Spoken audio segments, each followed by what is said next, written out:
Ok, correcto. Vamos a mirar, vamos a ver cuántas personas estamos nada más para poder iniciar. Estamos 11 personas. Bueno, buenas tardes nuevamente con todas y con todos. Buenas tardes, Ali. Está Evelyn Cedeño, Evelyn García. Está Kevin Cedeño, Mario Galindo, Robert García, Jenny Cedeño, Reina Delgado. Y hay alguien con el nombre de Generalidades de los Huertos, pues también bienvenidos y bienvenidas. Sandrita también está por aquí, bienvenida. Vamos a comenzar hoy nuestro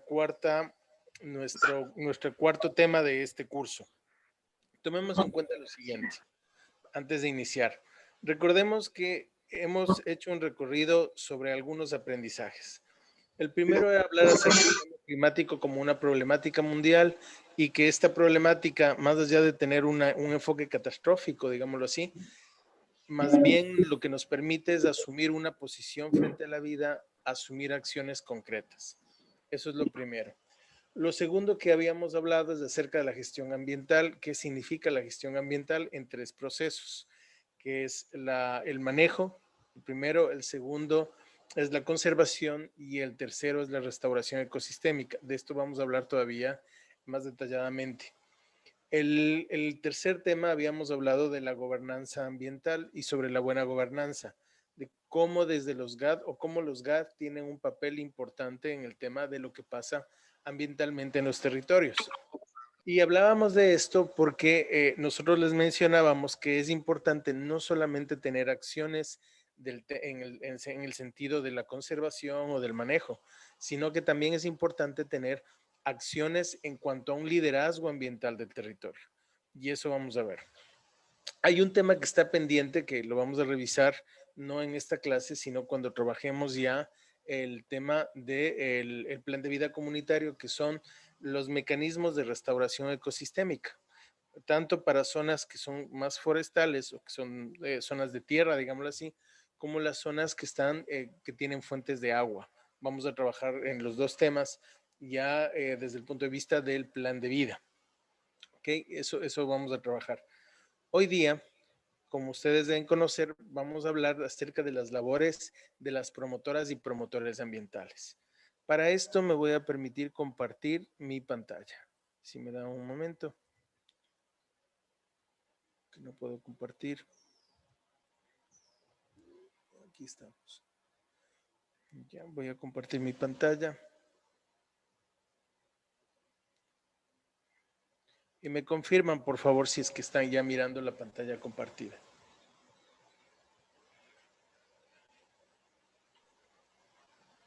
Sí, sí se ve.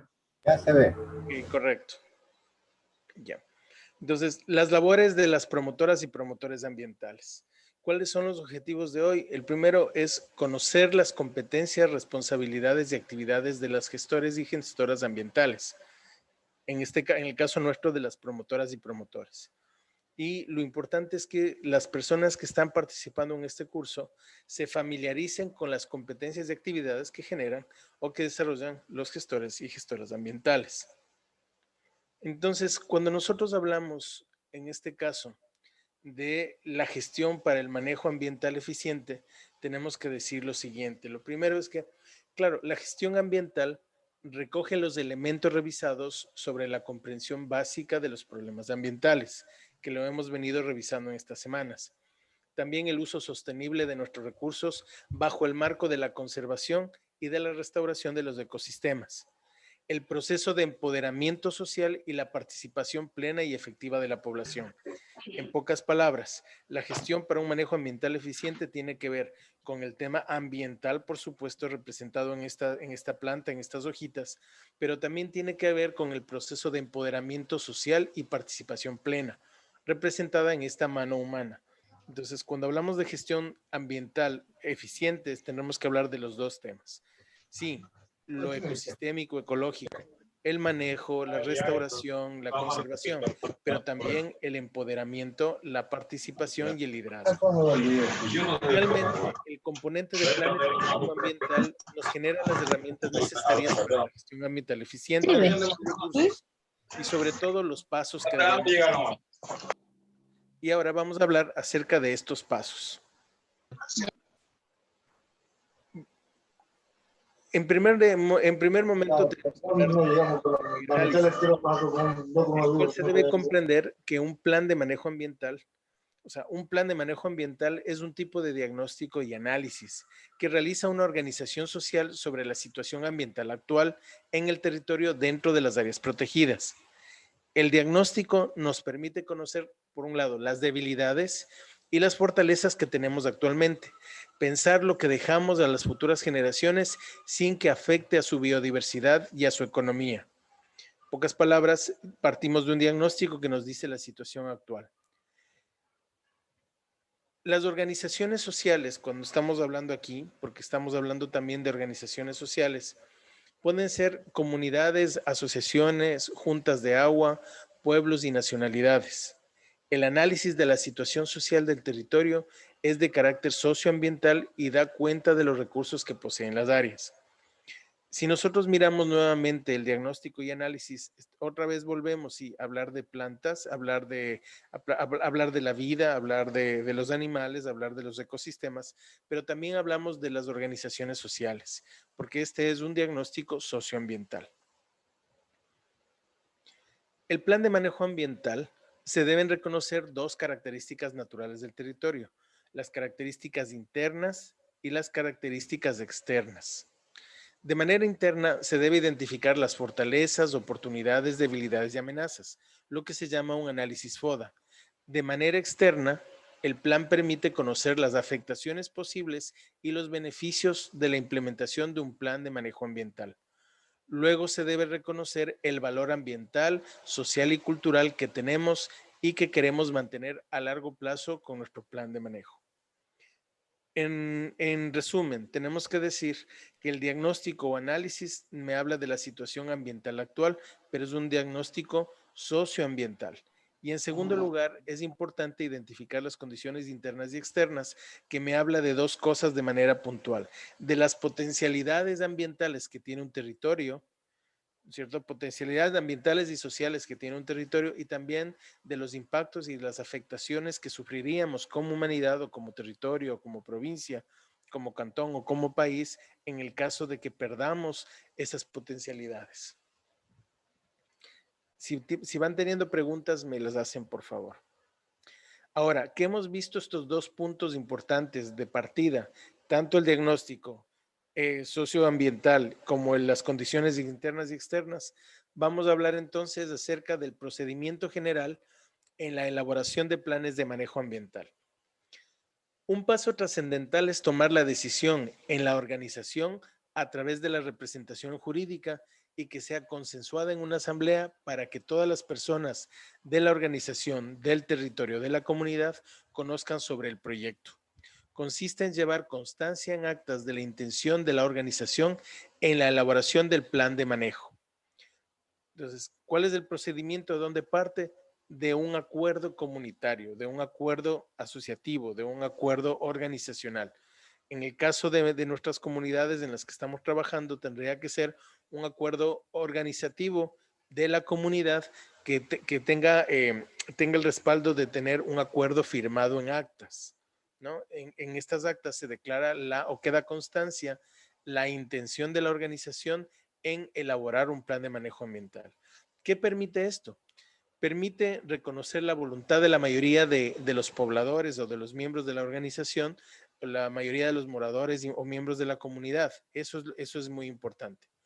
Y finalmente, por temas de control de la autoridad competente, en este sentido el MAE, que sería quien avala o aprueba un plan de manejo ambiental, es clave contar con actas, firmas, sellos, copias de cédulas de quienes participaron en la reunión de la organización. Y con estos antecedentes, el gestor ambiental, el promotor o promotor ambiental, el líder de la comunidad, va a seguir los pasos que vamos a mencionar a continuación.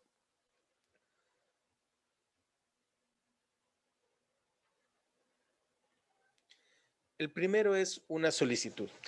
Recordemos que ya hemos tenido una reunión, ya hemos hablado con la comunidad, ya hay una decisión comunitaria y hemos firmado un acta en el que vamos a hacer un plan de manejo ambiental, en el que partimos, y voy a regresar a esto para poder complementar, en el que partimos ya de un diagnóstico y análisis y de unas de las condiciones internas y externas.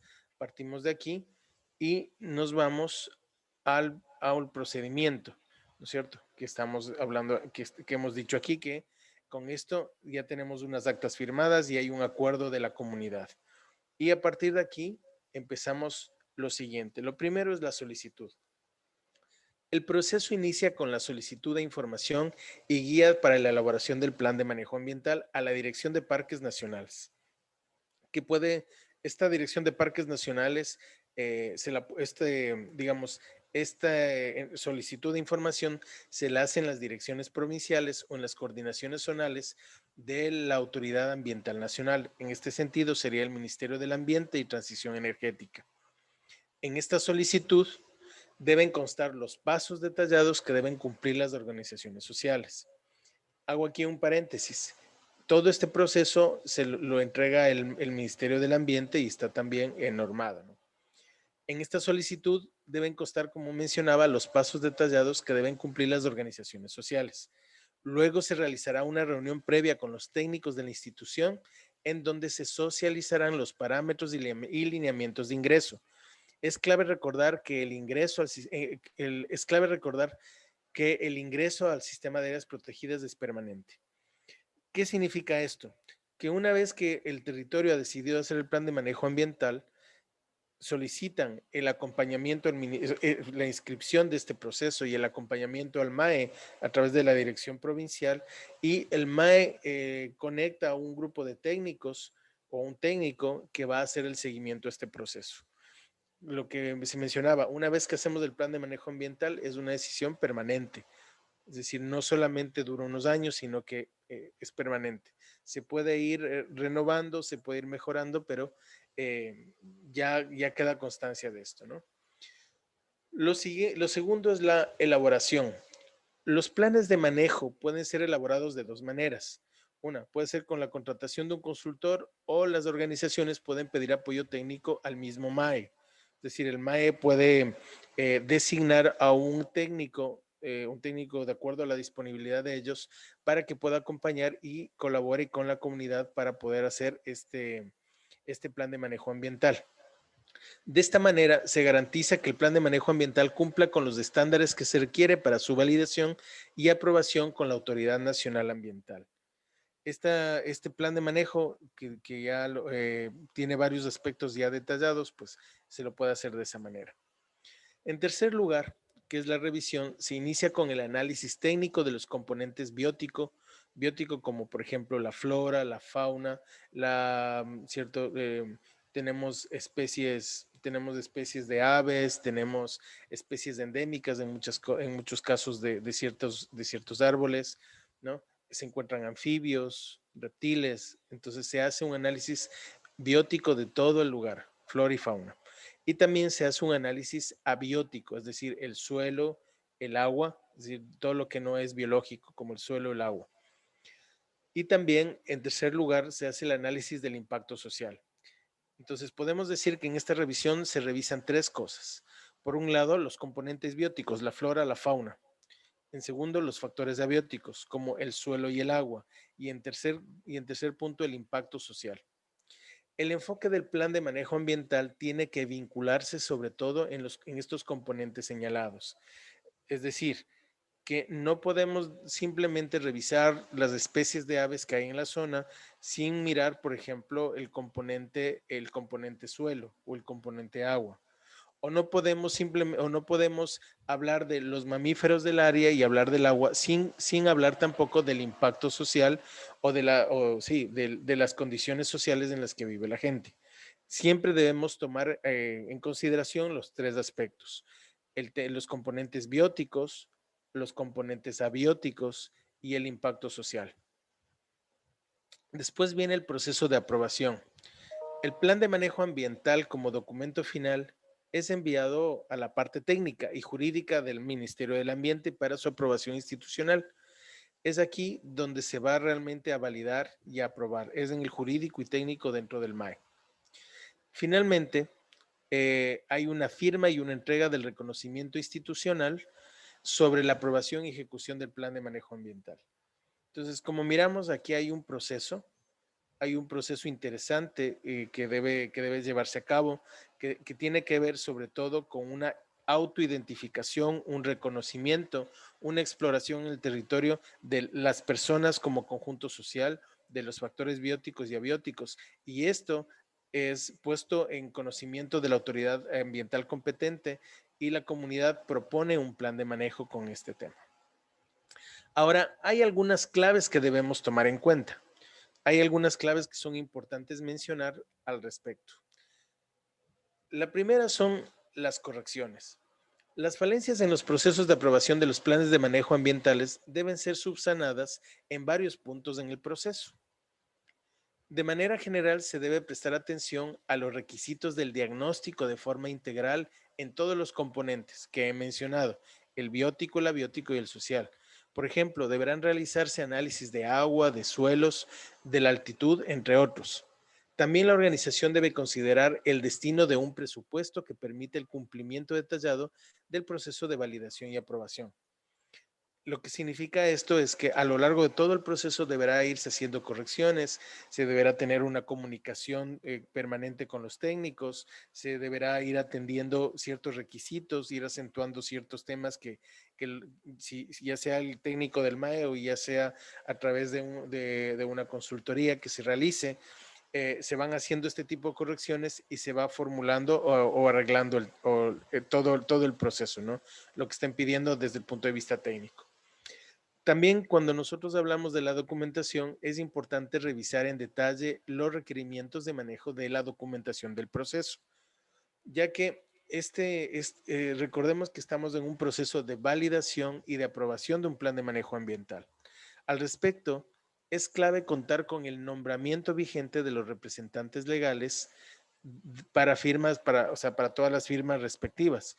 Los estatutos aprobados, por ejemplo, si es una organización, si es que hay algún tipo de, de mecanismo de asociatividad que sea reconocido ante la ley, es importante tener los estatutos aprobados de manera legal y tener el registro en la respectiva institución pública. Esto se debe realizar para evitar percances en la organización o percances de la organización con el proceso de la validación y aprobación del plan de manejo ambiental. Es decir, la documentación debe estar lista. Por eso es que antes de iniciar ya la inscripción del proceso, sería importante tener lista toda esta documentación. También es importante recordar, a manera de seguimiento, recordar las instituciones competentes para el registro legal de cada una de las organizaciones, dependiendo del objetivo de la organización. En algunos casos será la Secretaría de Pueblos y Nacionalidades, por ejemplo. En otro caso serán algún ministerio o secretarías, entre otras, dependiendo de quién solicite el plan de manejo ambiental. En el caso de donde estamos, entendería que sería la Secretaría de Pueblos y Nacionalidades, ¿no? Hablando ya de nuestros colectivos o de las poblaciones en las que estamos.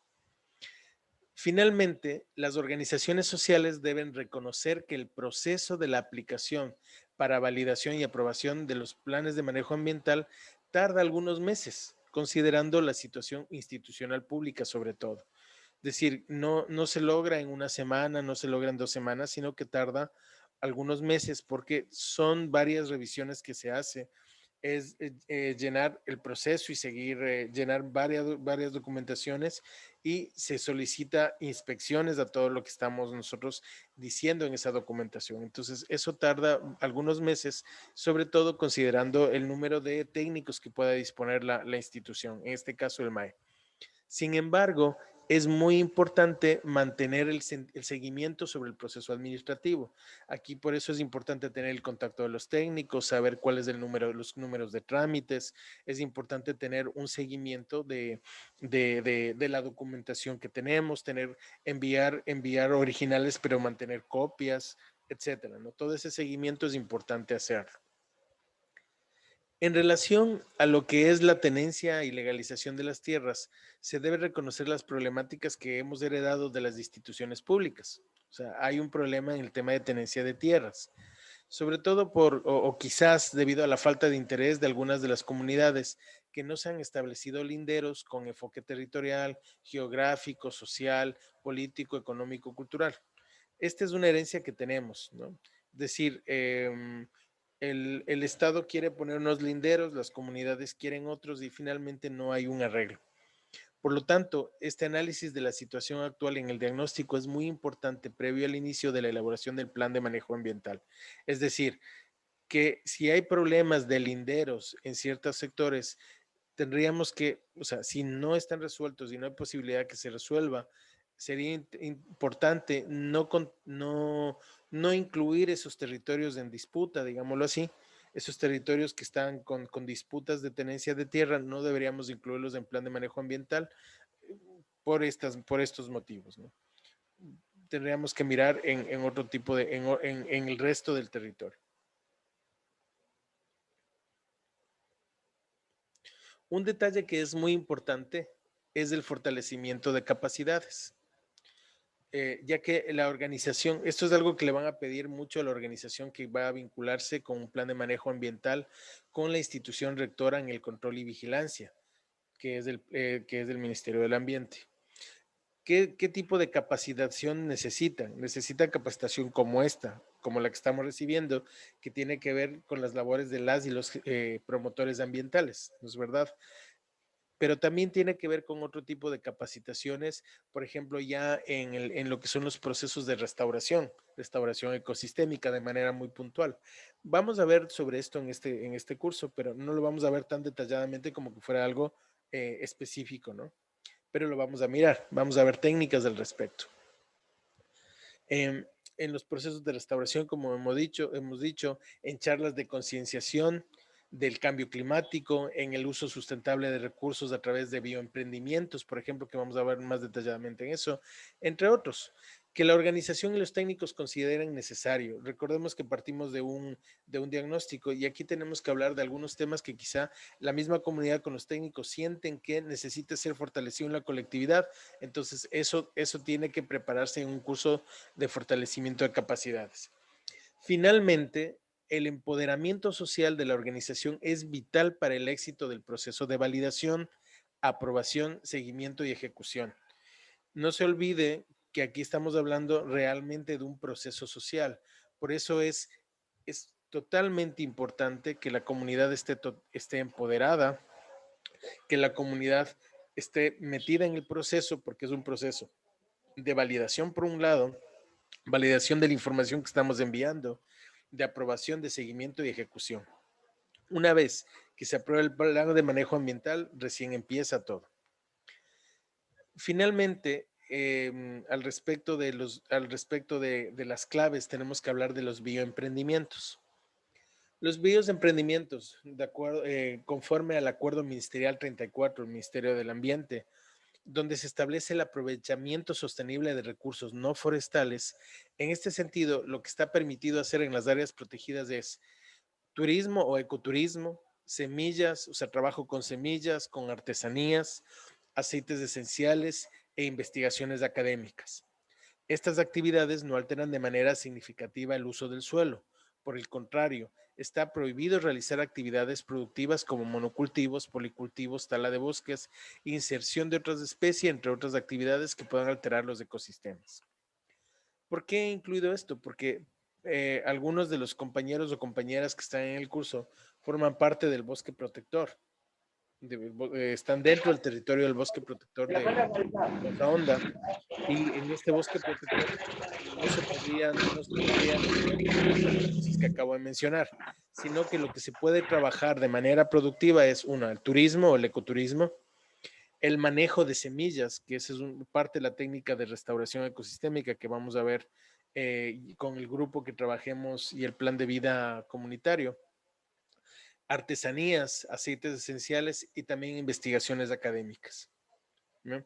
Yo conozco, por ejemplo, al respecto de estas investigaciones académicas, yo conozco lugares donde hay comunidades que permiten el ingreso de investigadores, sobre todo norteamericanos o europeos, que se quedan un par de semanas en la comunidad investigando pájaros, semillas, suelo y todo lo demás, y los recursos se paga a la comunidad. Entonces, por ejemplo, esa también es una estrategia que se puede trabajar. En todo caso, hemos visto en esta tarde, hemos visto lo siguiente.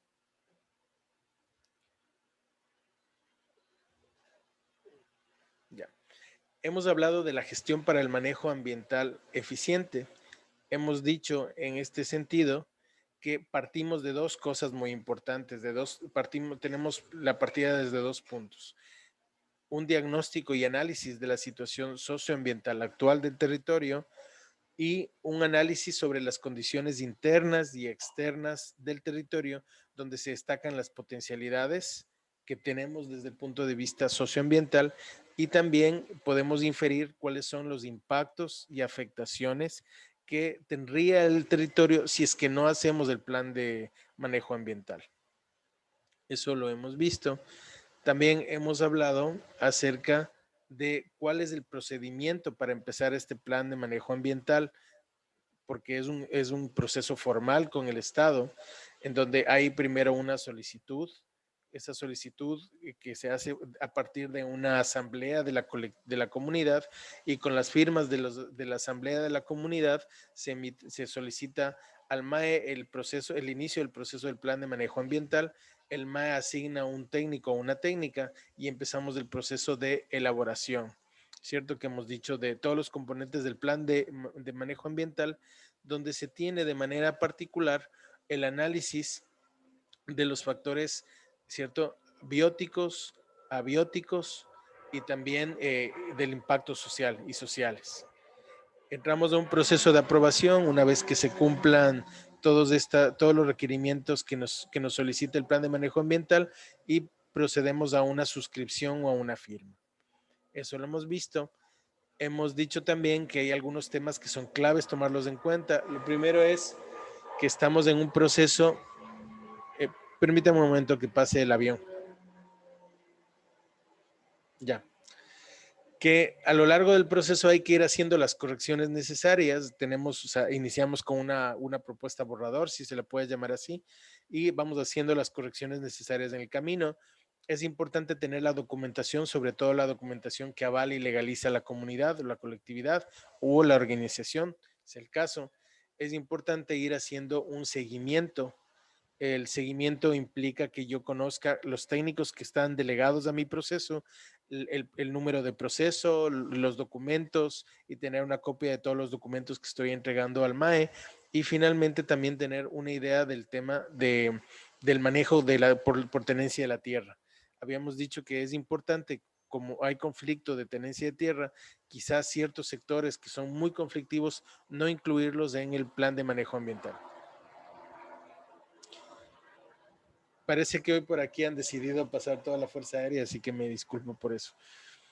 Y las dos últimas claves que es importante tener, nos van a pedir un fortalecimiento de capacidades dependiendo de las zonas en las que estemos, ¿cierto? De acuerdo al mismo diagnóstico. Si tenemos suelos degradados, muy degradados, nos van a pedir que estemos capacitando a la comunidad justamente en el manejo de suelos. Si es que tenemos pérdida de especies naturales, nos van a pedir que podamos conocer técnicas de restauración ecosistémica, por ejemplo. ¿Ya? Entonces nos van a pedir fortalecimiento de capacidades y finalmente, si nosotros tenemos, si estamos ya en zonas de bosque protector, por ejemplo, que es parte del SNAP, SNAP es el Sistema Nacional de Áreas Protegidas. Por ejemplo, el bosque protector de Poza Honda es una zona protegida y estaría dentro del listado del SNAP.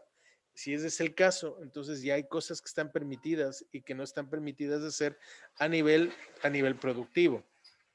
Y en ese caso, a nivel productivo, lo que decíamos, se puede trabajar con turismo, semillas, se puede trabajar con productos no maderables, pero de los árboles, inclusive lo que es el turismo científico. Muy bien. ¿Tienen alguna consulta o pregunta hasta ahí, compañeras, compañeros? ¿Algo que les gustaría que detalle más de lo que hemos hablado? Juan Manuel, ahí en el chat está algo del señor Galindo. Ya Ya, voy a mirar, permítanme en el chat. Ya. A ver, doña Gabriela dice que no puede estar, que está enfermita. Y a Mario Galindo dice seguramente también luminosidad, humedad, lluvias y vientos. Sí, claro, parte de los factores que son abióticos tenemos, por ejemplo, el tema de luminosidad, humedad, lluvias, viento, ¿no? Aquí en la provincia hay algo muy particular.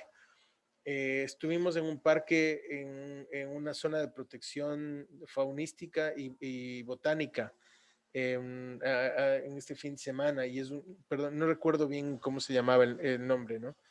Pero hay un cambio de clima súper fuerte. Tú pasas de una zona muy seca y entras al sector y es mucho más húmedo y hace frío. De hecho, hace mucho frío y es zona de neblina. O sea, es un cambio sumamente fuerte. Ese tipo de consideraciones, como dice Mario Galindo, claro, el tema de la humedad, el tema de la humedad ambiental, la cantidad de lluvias y la cantidad de viento. Cuando nosotros estamos haciendo, por ejemplo, restauración en zonas de vientos fuertes, ahí nosotros deberíamos pensar, por ejemplo, en el tema de, de hacer barreras con árboles, ¿cierto? Para el viento, ¿no? Para proteger a otro tipo de especies, que aumente la humedad, por ejemplo. O el manejo de suelos, cuando tenemos suelos sumamente, bueno, en el caso ya de la provincia de Manabí, quizás suelos que se van salificando y tenemos suelos que ya están, ya tienen acumulación de sales o en lugares donde ha habido ya una intensa producción agropecuaria o agrícola sobre todo, y tenemos suelos que han sido afectados ya por una cantidad grande de agroquímicos, por ejemplo, ya tenemos otro tipo de factores que se deben considerar. Algo que también es interesante mirar aquí claro, la cantidad de lluvias es un factor importante, pero también hay donde he estado yo en la provincia, que he hecho algunos seguimientos en estas semanas de factores productivos, claro, hay bastante riego, hay agua de riego, hay canales muy antiguos y que se siguen trabajando y las comunidades tienen, bueno, los productores tienen, por ejemplo, sus bombas de agua y ese tipo de cosas, ¿no? Claro, también dice Mario, trabajar con semillas de las especies nativas alteraría el propio nicho. A ver, aquí hay un tema que es muy importante lo que dice Mario. Cuando hablamos de restauración ecológica, la restauración busca recuperar al ecosistema lo más parecido al ecosistema originario, ¿no es verdad? Y para eso, pero hay ocasiones en las que no hay. O sea, nuestra generación no conoce cómo era el ecosistema originario, entonces no tienes un marco de referencia. Hay otro tipo de marcos de referencia en la provincia, ¿cierto? Que tú tienes ecosistemas que no son originarios, sino que seguramente ya tienes algún tipo de intervención y tienes primarios o secundarios. Dice Mario que se refiere al bosque protector. Eh, Claro, ahí lo que menciona él es qué pasa si se trabaja con semillas nativas, que alteraría el propio nicho. En el caso del bosque protector, ya existiendo un bosque protector, lo que se busca es trabajar con las semillas de la propia zona, ¿no? O sea, del mismo bosque protector. No podemos Una hablar de... pregunta. Ya. Pregunte, por favor. Aló, bueno, Sí, escuchamos. dueño de las Mercedes 1. Lo que pasa que nuestra zona dicen que es el bosque protector, pero ¿qué pasa? Que estuvo del año 70, dice que comenzó, pero nunca fue socializado, nunca, hasta ahora hace unos 4 o 5 años atrás, por el proyecto AVE, se vino a conocer eso. Pero las autoridades, el Ministerio del Ambiente, a nosotros nos ha tenido abandonados. Nunca ha trabajado con nosotros. Entonces, con la conservación de las cuencas y todas esas cosas, nunca ellos más antes han estado con nosotros para poder hacer las cosas en buena. El año pasado, ¿qué pasó? Que la mayoría de los cerros los comenzaron a pelar la gente y nunca nadie hizo nada. Nosotros, en la comunidad de nosotros, hace muchos años nosotros intervenimos que los cerros no trabajaran, ahí están cubiertos de montaña, frente a la comunidad de nosotros. Pero en otro lado, da pena, ¿no?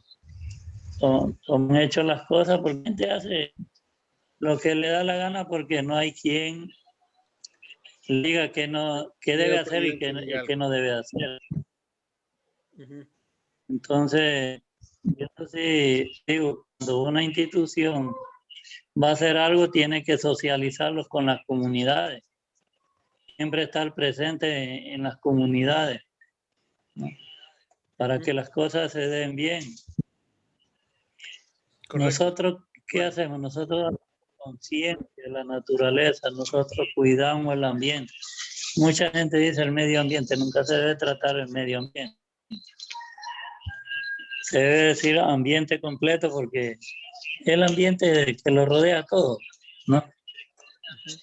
Y entonces nosotros hemos luchado mucho también por la palabra que las instituciones dicen el fenómeno del niño, el fenómeno de la niña.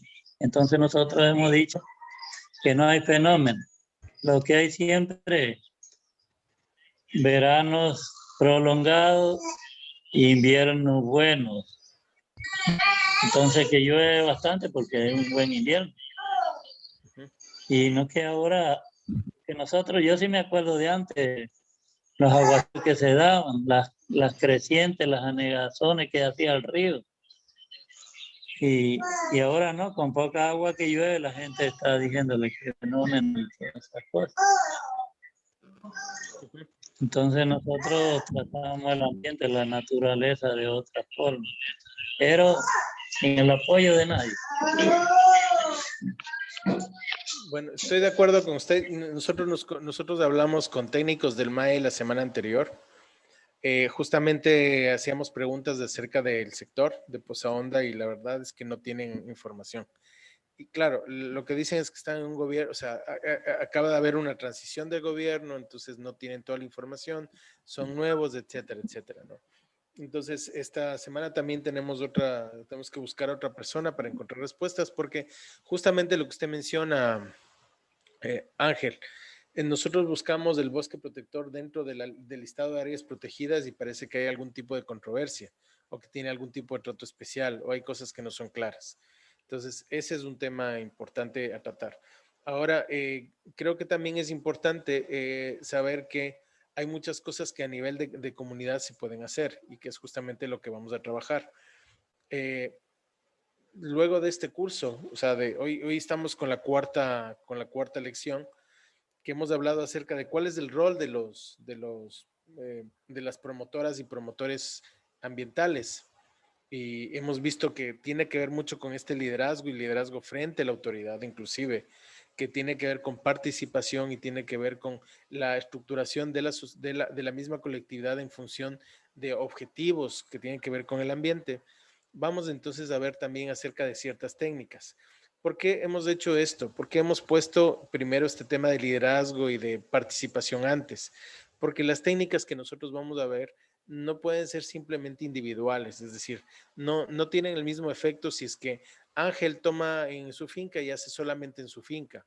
O sea, sí va a tener un efecto, pero nada comparado al hecho de que toda la comunidad alrededor de él también siga el mismo camino y empiecen a utilizar los mismos propósitos y las mismas técnicas, las mismas actividades, ¿no? Ahora que hemos hablado ya de empoderamiento, que hemos hablado de organización comunitaria, que hemos hablado de liderazgo, entonces ahora sí podemos nosotros enseñar ciertas técnicas, que es lo que vamos a hacer, ¿no? Entonces, eso creo que es muy importante que lo mencionemos aquí. Hola, buenas tardes. Tenía Buenas una tardes. pregunta. Sí, Adelante, Marisol.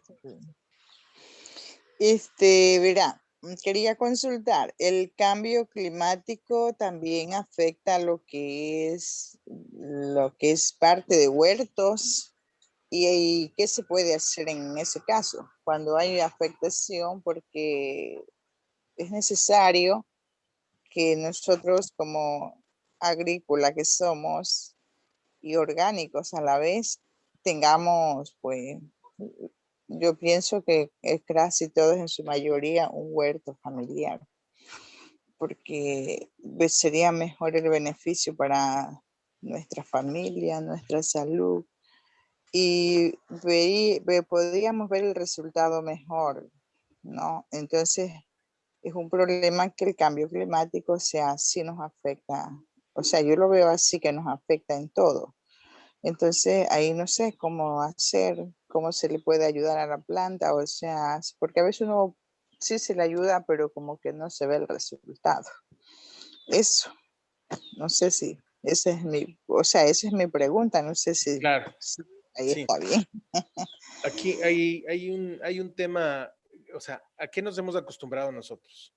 Yo estaba haciendo una caracterización acerca del uso de pesticidas aquí en Manabí. Hemos trabajado 2, 3 semanas en ese tema, visitando fincas, ¿no? ¿Y cuál es el tema? ¿A qué nos hemos acostumbrado nosotros? Y estoy de acuerdo con Marisol de que nosotros necesitamos soluciones inmediatas, pero también necesitamos soluciones a largo plazo. Nosotros necesitamos comer hoy, nuestros hijos necesitan comida hoy, ¿no es verdad? Y pensando en eso, muchas veces nosotros preferimos, por ejemplo, el uso de pesticidas o el uso de fungicidas o el uso de fertilizantes industriales, ¿no? Y los echamos de la planta a nuestro cultivo y la planta efectivamente responde. Pero es igual que cuando tenemos un dolor de cabeza. Tenemos un dolor de cabeza, nos duele esto, nos duele aquello, tenemos dolor de cabeza y vamos y tomamos la pastilla. Y la pastilla nos hace que el síntoma del dolor de cabeza, es decir, ataca al dolor de cabeza, pero no ataca la razón del dolor de cabeza. Imagínense que yo tenga el dedo del pie roto. Seguramente no voy a poder caminar, va a ser muy difícil caminar, pero si yo me tomo un analgésico muy fuerte, yo voy a dejar de sentir el dolor y posiblemente pueda caminar no tan bien como si no tuviera nada, pero voy a poder caminar y hacer ciertas cosas. Pero lo único que he quitado con eso es el dolor y fue inmediato. Pero lo que yo debía haber hecho es ir al médico, hacerme seguramente unos rayos X, posiblemente que me atienda el médico, me coloque bien los huesos del dedo, me entablille el dedo y me dé el reposo y yo me puedo recuperar poco a poco. Con el tema ambiental hacemos muchas veces lo mismo y en el tema de la agricultura hacemos generalmente lo mismo. Y es que nosotros le damos a la planta lo que necesita en ese momento o pensamos que necesita ese momento. Y resulta que eso se complica porque le robamos el equilibrio natural, el equilibrio que debería tener la tierra y el suelo. Le robamos el equilibrio. Y el objetivo de la agroecología y el objetivo de la restauración ecosistémica es devolver el equilibrio. Entonces, cuando nosotros hablábamos de, por ejemplo, prácticas agroecológicas, sí tenemos que hablar de acciones inmediatas, pero también debemos plantearnos objetivos a mediano y a largo plazo. El objetivo a mediano y a largo plazo es la recuperación del equilibrio agrobiológico, por ejemplo, del suelo. El equilibrio, la restauración de especies, por ejemplo, de bacterias que no son nocivas, pero que están en nuestros suelos y controlan otro tipo de especies. Muchos de lo que hoy nosotros llamamos plagas, por ejemplo, la mosca de la fruta o hay ciertos cogolleros en la palma, muchos de esos insectos que nosotros los llamamos que son malos y que los combatimos, digámoslo así, muchos de ellos son la comida de otro tipo de insectos. Hay avispas, por ejemplo, que controlan ciertas hormigas de limón. Hay otro tipo de insectos que controlan otro tipo de insectos y cosas así. Pero como usamos pesticidas y usamos insecticidas, matamos a todos. Y generalmente los que más se demoran en recuperarse son los que consideramos buenos y los que se recuperan más rápido son los que consideramos malos, ¿ya? Entonces, creo que es importante que nosotros pensemos a corto, a mediano y a largo plazo. A corto plazo, ¿qué podemos hacer a corto plazo? O sea, podemos empezar, por ejemplo, a devolver toda la materia orgánica al suelo. Eso es algo que podemos hacer inmediatamente, ¿no? Yo veía dos tipos de fincas aquí en Manabí. Una donde de alguna manera el finquero tenía como el suelo impecable, es decir, tiene el árbol, me invento, el árbol el limonero, tiene la palma y alrededor no hay nada, o sea, uno puede caminar y no hay hierbas, no hay nada. O sea, parece que lo hubiera sacado, o sea, como que estuviera barrido. Y tienes el otro tipo de finca donde tienen su plantación, pero abajo del árbol hay toda una capa de hojas, de hojarasca, de biomasa, de todo. Quizá la una tiene, a la vista se pueda pensar que es mejor, aquella que no tiene nada, pero la realidad es que para el suelo lo mejor es que exista esa capa de vegetal, ¿cierto? De hojas descomponiéndose y que pueda el suelo ir incorporando esa materia orgánica a él mismo, ¿no? Eso es algo que podemos hacer inmediato. No el hecho de que ya se descomponga y se equilibre el suelo, sino el hecho de ir incorporando materia orgánica al suelo. Todo lo de la cocina, todo lo que es biológico, devolverle al suelo. Hacer compostaje es algo que se puede hacer a mediano plazo, es decir, yo puedo generar humus, puedo generar compost, puedo generar bokashi, que todos son biofertilizantes, que posiblemente entre 2 y 3 meses yo puedo sacar, dependiendo de la humedad y dependiendo de la temperatura, yo puedo obtenerlo y puedo trabajar con eso y seguir incorporando al suelo y seguir obteniendo más. Algo que también es muy importante es tener zonas en mi finca donde yo pueda tener, por ejemplo, la siembra de ciertas variedades de plantas, plantas que tienen flores, por ejemplo, que no son para el cultivo, que no es un sector que yo le dejo para que haya una proliferación de insectos, pero no solamente los insectos que yo considero malos, sino de otro tipo de insectos que se vuelven polinizadores, que tienen alimento, que tienen comida, asimismo también de pájaros, de aves, también de reptiles y de anfibios que también son grandes controladores. Entonces, eso yo sí lo puedo hacer a mediano plazo. Y a largo plazo, por supuesto, generar un sistema que cosecha tras cosecha, yo pueda ir mejorando el equilibrio del suelo. Entonces, estoy de acuerdo con todos ustedes en lo que hemos hablado respecto de que cuando estamos hablando de hacer bien las cosas del ambiente, tenemos que, ya sea desde el punto de vista productivo, o sea, desde el punto de vista de la comunidad, tenemos que plantearnos objetivos a corto, a mediano y a largo plazo.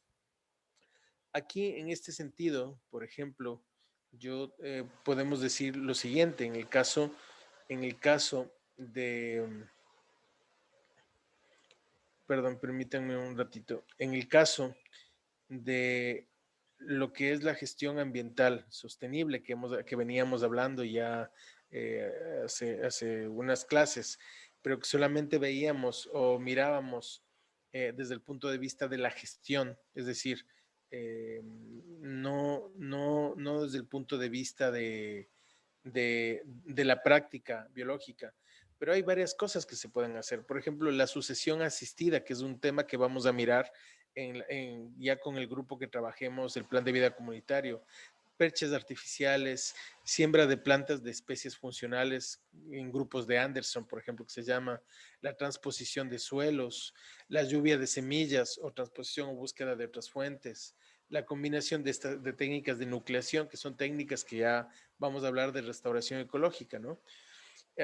Claro, y en la restauración con fines de conservación de ecosistemas fluviales, por ejemplo, o sea, alrededor de los ríos, ¿qué podemos hacer? Están las franjas de control de evaporación, estamos hablando de franjas de infiltración, franjas de barrera protectora y otro sinfín de prácticas que podemos incorporar justamente a esta zona, ¿cierto? Alrededor de las fuentes de agua, como estamos hablando del bosque alrededor, de las comunidades alrededor de todo lo que es el sistema protegido de Poza Honda, así como de otras comunidades donde quizá no hay río cerca, pero que podemos hacer regeneraciones ecológicas.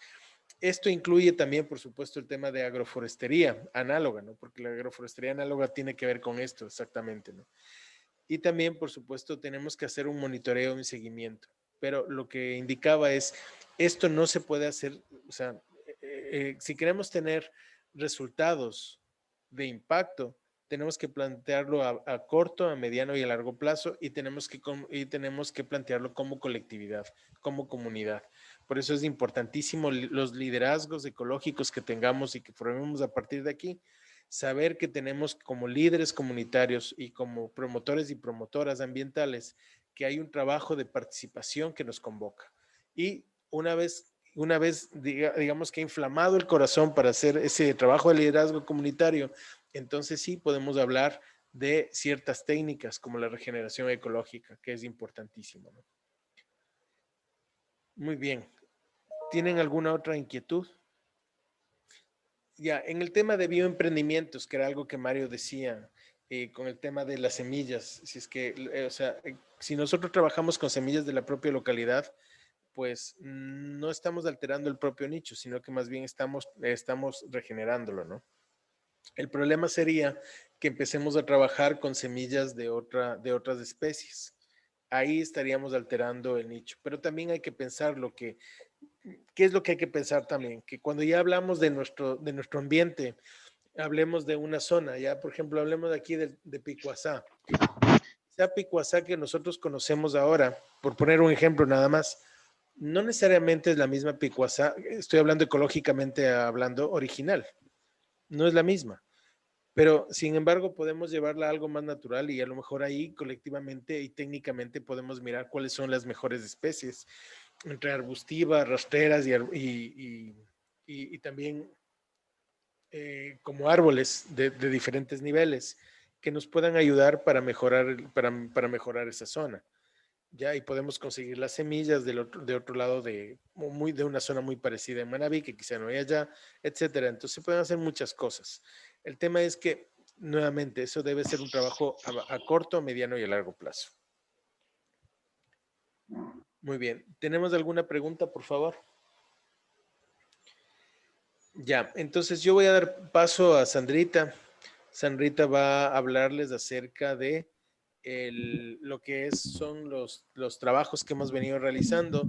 Hemos visto trabajos muy interesantes que se han realizado, otros que están todavía pendientes, pero ella les va a comentar acerca de ya los trabajos que deben realizar como participantes de este curso.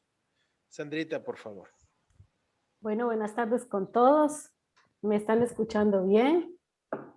Dale. Sí, Muy sí, se le bien. escucha bien. Qué bueno. Sí, sí se le está escuchando. Bueno, como ustedes saben, hoy tenemos la última clase.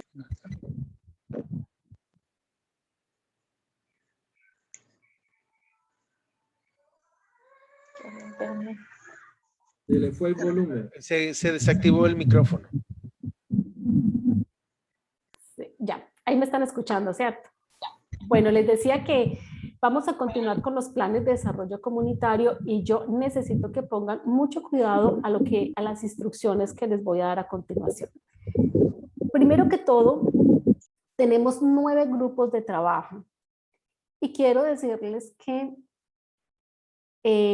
ustedes los manavitas para nosotros han sido muy importantes, ustedes nos han atendido a nosotros muy bien, pero también tengo que decirles que me han sacado canas. Hoy que estaba hablando con Miguel, le decía a Miguel, no, por Dios, en mi tierra decimos, es más fácil acomodar 100 micos para una foto, pero creo que por fin hoy, justo hoy pude acomodarlos a todos. Dentro de los 9 grupos tenemos 3 grupos.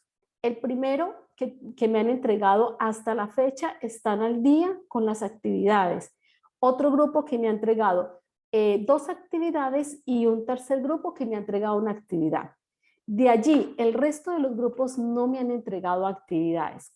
He estado hablando con cada uno de ustedes y poniéndome de acuerdo precisamente cómo vamos a hacer con las actividades porque ha sido bien difícil. Y resulta que nosotros tenemos que presentar un informe y dentro de ese informe yo tengo que anexar las actividades, las fotos que ustedes me han enviado y toda la documentación que hasta ahora me han enviado, pero todavía me faltan bastantes.